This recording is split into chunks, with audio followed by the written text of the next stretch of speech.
Hello, friends of Complex Planet. Today, we're going to meet a people who challenge almost everything we think we know about society. The Himba. They're often called the red people of Namibia's desert. But let's be honest, if you clicked on this video, it probably wasn't only because of their skin color. Chances are you've heard the sensational stories, like the claim that they never bathe, ever. And the most shocking one of all, that Himba men offer their own wives to visitors as a sign of hospitality.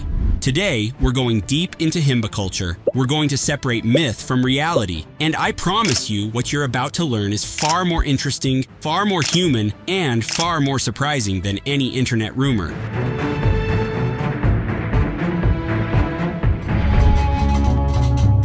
Let's start with the most obvious thing, the color. What you're looking at isn't paint. It's a paste called Otjize, and it's the first example of this people's remarkable survival know-how. Otjize is made from two ingredients, animal fat, usually butter churned from cow's milk, and the powder of red ochre, a stone rich in iron oxide. Women spend hours grinding that stone down until it becomes a fine dust. Why do they do it? First, look around. They live in the Kaokoveld, one of the harshest places on Earth. The sun out there is relentless. Otjize works as a powerful, natural sunscreen. It also shields the skin from dry dust and insect bites. But the paste has an even more fascinating purpose. It's actually their method of cleansing. It's true that the Himba don't bathe with water the way we do. In a place where a water source can be kilometers away and shared with livestock, using water to wash yourself is an unthinkable luxury. Water is sacred. It's for drinking. So Otjize steps in as a cleansing agent. The fat moisturizes the skin, and the paste, as it's applied, helps lift dirt and remove dead skin. On top of that, it's a profound symbol of beauty and cultural identity. They're not just protecting themselves, they're wearing their culture.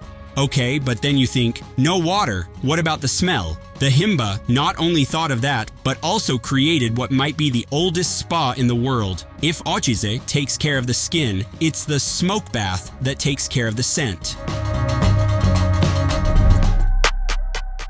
Every morning, a Himba woman begins her ritual of fragrance. She gathers specific herbs and resins, like myrrh tree resin, known for their sweet, powerful scent. She tosses them onto hot embers, and that's when the magic starts. She covers herself and lets the aromatic smoke sink into her skin, her clothes, and her hair. She wafts the smoking pot under her arms and between her legs. And this isn't just about masking odors. Smoke has antibacterial properties. It genuinely cleans. The result is skin that carries a layered scent, smoky, sweet, earthy. Visitors often describe it as one of the strongest memories they take away. It's not the smell of not bathing, it's a fragrance you won't find anywhere else on Earth. All of this ingenuity, the red paste and the smoke bath, was born out of absolute necessity.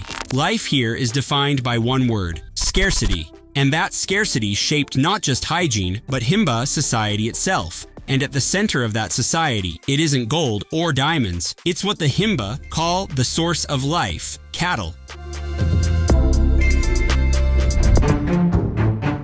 You can't understand the Himba until you understand their cattle. For them, cows are wealth. A man isn't rich because of money in the bank. Many don't even use money. He's rich by the number of cattle he owns. Cattle are everything: social status, the bride price to marry, the link to ancestors, and, of course, survival. The Himba diet is built almost entirely around two things: a porridge made from maize, or sorghum, and milk. They drink milk fresh, but more often they let it ferment in a gourd, creating omere, a kind of tangy yogurt that's a staple of their diet. Meat is eaten, yes, but rarely. Slaughtering a cow is a serious event, saved for funerals, weddings, or major ceremonies. This total focus on cattle also defines who does what. And that's where we start to see the central role women play. A Himba woman's life is incredibly hard. They are the backbone of the village. Men and older boys often leave on long herding journeys, spending weeks away to find pasture and water for the herds. Meanwhile, women do everything else. They fetch water, often walking for kilometers. They build and maintain the homes, made from wood, clay, and cow dung. They cook, make clothing from goat skins, and, of course, care for the children. They are resilient, they are strong,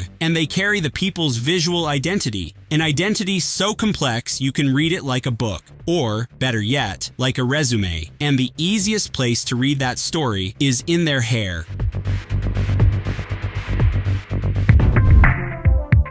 For the Himba, a hairstyle isn't just an aesthetic choice. It's a social code, one that tells the world exactly who you are. Look at this girl. She's young, pre-puberty. Her braids are simple and fall forward, covering her face. That signals childhood. But when she gets her first period, everything changes. There's a ceremony. Her hair is braided back, and she begins applying Otjize to the braids. She is now considered of marriageable age, and when she marries, she receives the Arembe. This leather headpiece is the ultimate sign that she's a married woman and has her own household. If she becomes a widow, she removes the Arembe. Men have their own codes too. An unmarried boy may wear a single braid down his back. When he marries, he cuts off the braids and starts wearing a turban or a type of hat, and he never removes it in public again. It's an incredible visual system. You can walk through a village and, without exchanging a single word, know who's married, who's single, who's mourning, who just had a child. It's identity, worn on the head, and that identity goes beyond appearance. It's tied to an invisible force that governs everything in the village, one that burns day and night. They call it Okuruwo, the sacred fire.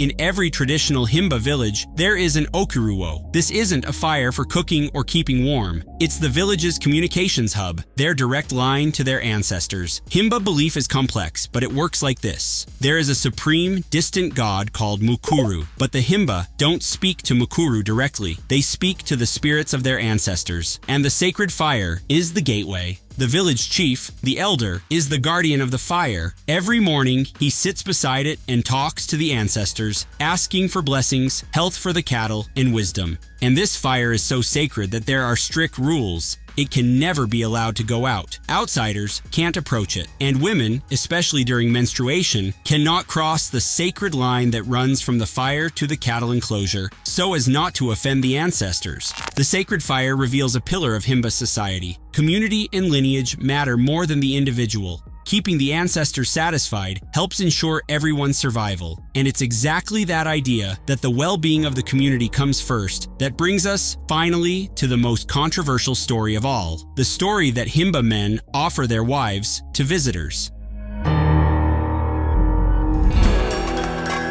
Let's get straight to the point. The idea that a tourist can show up in a Himba village and the chief will offer him a wife for the night is, for the most part, a sensational myth, a clickbait fantasy. That said, like many myths, it comes from a real practice that's been deeply distorted and misunderstood. The reality is far more complex, and it's about alliances, not casual sex. Yes, there is a tradition of extreme hospitality among the Himba. In very specific circumstances, a man may allow a close relative or a trusted alliance friend to have relations with his wife. In some sources, this is referred to as okujapisa omukazendu. But here are 3 details travel blogs conveniently skip. First, not with strangers. This doesn't happen with tourists. It's a social arrangement inside the Himba network of alliances, between cousins or between alliance friends, men who have formed a deep pact of loyalty. Second, it's about alliance, not sex. The goal isn't pleasure, it's strengthening social bonds. In an environment this harsh, strong alliances matter more than almost anything, sharing the most valuable resources, cattle, food, and yes, in rare cases, even intimate hospitality, creates debts and loyalties that can literally keep your family alive during a drought. Third, the woman has a say. Even though the culture is patriarchal, the more serious sources indicate that the woman generally has the right to refuse the arrangement. Now comes the million-dollar question. The question our Western mindset immediately asks, but what about jealousy? And how does he know the children are his? The answer is that in Himba society, it doesn't matter the way it matters to us. And the reason is the golden key to understanding their entire culture. Himba society isn't patrilineal, it's matrilineal.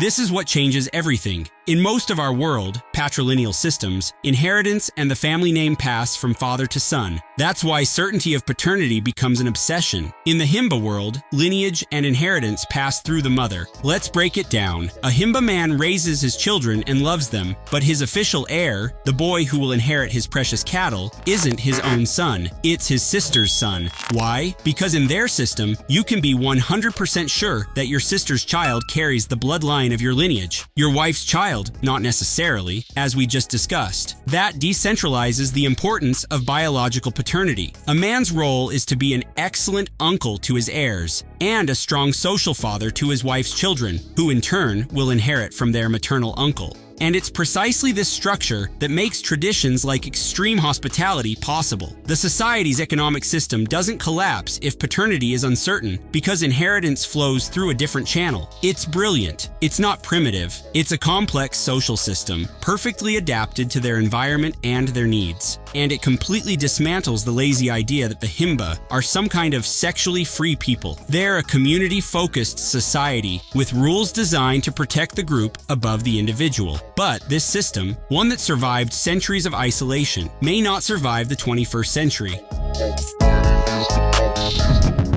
The modern world is arriving fast in the Kaokoveld. Africa Geographic's article, Himba, a People in Transition, captures that perfectly. The town of Opuwo is the epicenter of this cultural collision. There, you'll see Himba women in full traditional dress walking alongside women from the Herero, distant relatives of the Himba, wearing Victorian-style gowns.